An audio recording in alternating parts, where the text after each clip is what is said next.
அண்மை செய்தி. சேலம் பெரியார் பல்கலைக்கழகத்தின் துணைவேந்தர் ஜெகநாதன் ஊழல் புகாரில் கைது செய்யப்பட்டிருக்கிறார். போலி ஆவணங்களை தயாரித்து கட்டடம் கட்ட ஒப்புதல் மேற்கொண்ட புகாரின் கீழ் இந்த நடவடிக்கை மேற்கொள்ளப்பட்டிருக்கிறது. கூடுதல் விவரங்களோடு செய்தியாளர் கோகுல் இணைகிறார். அவரோடு பேசலாம். கோகுல், இப்போ துணைவேந்தர் கைது செய்யப்பட்டிருக்கிறார், தகவல்கள் என்ன? சேலம் ஓமலூர் அருகே பெரியார் பல்கலைக்கழகம் இயங்கி வருகிறது. இந்த பெரியார் பல்கலைக்கழகத்தின் துணைவேந்தராக ஜெகநாதன் பணியாற்றுகிறார்.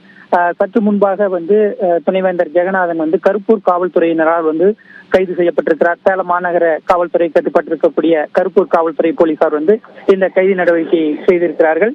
இவர் மீது ஏற்கனவே பல்வேறு குற்றச்சாட்டுகள் வந்தது. அதாவது ஊழல் தொடர்பான புகார்கள் காவல் நிலையத்துக்கு வந்ததை அடுத்து போலீசார் இது தொடர்பாக விசாரணை செய்து வந்தார்கள்.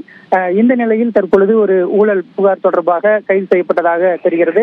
மிக குறிப்பாக இந்த பெரியார் பல்கலைக்கழகத்தை பொறுத்தவரை தமிழக அரசு சொல்லக்கூடிய வழிகாட்டு நெறிமுறைகளை பின்பற்றவில்லை என்ற ஒரு குற்றச்சாட்டு ஏற்கனவே பல்வேறு தரப்பினரால் முன்வைக்கப்பட்டது. குறிப்பாக பெரியார் பல்கலைக்கழகத்தில் பணியாற்றக்கூடிய ஆசிரியர்கள் சங்கமும் துணைவேந்தருக்கு எதிராக இது போன்ற புகார்களை அனுப்பி வந்தார்கள். ஏற்கனவே பல்கலைக்கழகத்தில் இறுதியாக நடந்த பட்டமளிப்பு விழாவில் கூட அந்த பல்கலைக்கழகத்தை சார்ந்த ஆசிரியர்கள் அந்த பட்டமளிப்பு விழாவை புறக்கணித்தார்கள். அதே போல தமிழக அமைச்சரும் புறக்கணித்திருந்தார்.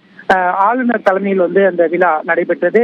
இந்த பெரியார் பல்கலைக்கழகத்தில் இது போன்ற பல்வேறு முறைகேடுகளும் குறிப்பாக தமிழக அரசினுடைய வழிகாட்டு நெறிமுறைகளை பின்பற்றவில்லை என்ற ஒரு குற்றச்சாட்டு வந்தது. மேலும் இந்த பல்கலைக்கழகத்தில் பதவி வழங்குதல், பதவி உயர்வு வழங்குதல் உள்ளிட்டவைகளில் முறையான இடஒதுக்கீடுகள் வழங்கவில்லை என்பது போன்ற குற்றச்சாட்டுகளும் இது போன்ற ஏராளமான ஊழல் புகார்கள் தொடர்ந்து அடிக்கடி ஒரு பிரச்சனையை கிளப்பக்கூடிய வகையிலே அங்க இருக்கக்கூடிய நிகழ்வுகள் நடந்து கொண்டிருந்தது. இந்த நிலையில் தற்பொழுது கருப்பூர் போலீசார் இந்த ஒரு ஊழல் புகார் தொடர்பாக தற்பொழுது துணைவேந்தர் ஜெகநாதனை கைது செய்திருக்கிறார்கள். இந்த கைது நடவடிக்கையால் அந்த பகுதியில் தற்பொழுது ஒரு பரபரப்பு ஏற்பட்டிருக்கிறது.